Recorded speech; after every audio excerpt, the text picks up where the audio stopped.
Salut à toi pour ce jour numéro 293 ou 293, selon d'où tu m'écoutes. J'ai reçu une question, comment mesurer sa fréquence cardiaque au repos? Et donc je vais y répondre dans cette pensée du jour. Avant ça, si tu l'as pas encore fait, si tu l'as pas encore fait, va t'inscrire pour ma formation gratuite qui s'appelle Ergmaster. Comment je l'ai appelé? Dompter tes ergots comme les pros. Voilà, c'est ça. Ergmaster, dompter tes ergots comme les pros. L'idée, c'est que on a des outils à notre disposition, tels que le Rameur Concept 2, le Skier Concept 2, le Biker Concept 2, qui sont des outils d'entraînement et de compétition phénoménaux, phénoménaux, avec un écosystème qui est disponible gratuitement, une application mobile, un log en ligne pour faire le suivi de tous ces entraînements, un PM5, un moniteur de performance que tu retrouves sur toutes les machines qui est absolument fantastique, différentes unités que tu peux convertir, etc. Mais on le sous-utilise à mon avis. Et donc j'ai créé une formation gratuite, d'une heure et demie de contenu gratuit sur le sujet. Donc va t'inscrire, c'est sur Upside Strength Academy avec un y.com. Tu trouveras le lien dans la description bien sûr.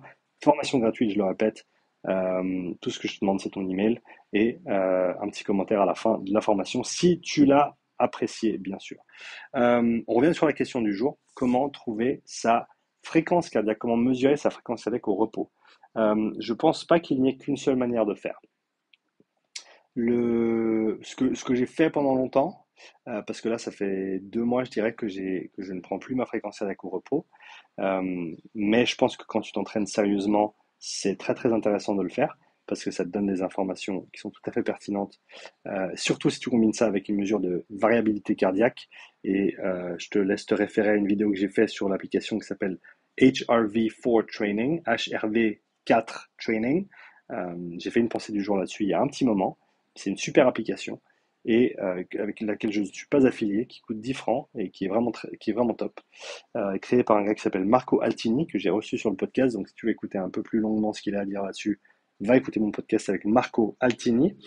Mais donc voilà, fréquence cardiaque, ce que moi je faisais, c'est simplement au lever, couché dans le lit. Euh, voilà, premier réveil, tu vas aux toilettes, tu te poses dans le lit, tu attends une minute et tu prends ta fréquence cardiaque au repos. Et tu la prends tous les jours, au même moment, et dans la même position et dans la même situation. Et ça, je pense que c'est beaucoup plus important que quelle position tu choisis ou quel moment tu choisis pour le faire. Il faut simplement que tu aies une régularité dans l'environnement, dans le contexte dans lequel tu prends ta mesure. Donc si tu prends ta mesure couchée, tu prends toujours ta mesure couchée. Si tu prends ta mesure assis, tu prends toujours ta mesure assis. Si tu prends ta mesure debout, tu prends toujours ta mesure debout. Si tu prends ta mesure avant le café, idéalement tu la prends avant le café, et ben tu la prends tout le temps avant le café. Pas un jour avant le café, un jour après 3 expressos, etc. Tu vois ce que je veux dire? Donc l'environnement que tu vas créer pour ta mesure et pour te permettre d'avoir cette continuité et cette validité de la mesure, c'est ça qui va primer sur quelle position tu décides d'utiliser en fait. Donc si tu comprends ça, il te suffit ensuite de trouver, il te suffit ensuite simplement de trouver le contexte, l'environnement, la situation qui te permet de le faire le mieux. Il y a des applications maintenant qui te prennent des mesures pendant la nuit également.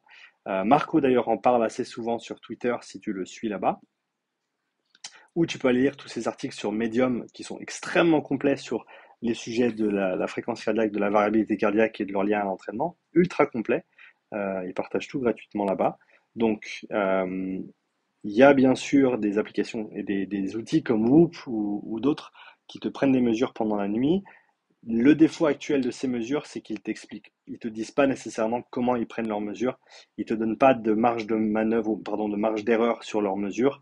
Et donc, comme tout bon sport scientist, tu te dois même amateur, hein, parce que tu veux commencer à mesurer ta fréquence cardiaque tous les matins et faire un suivi de données, ben voilà, c'est les ça fait partie des sciences du sport.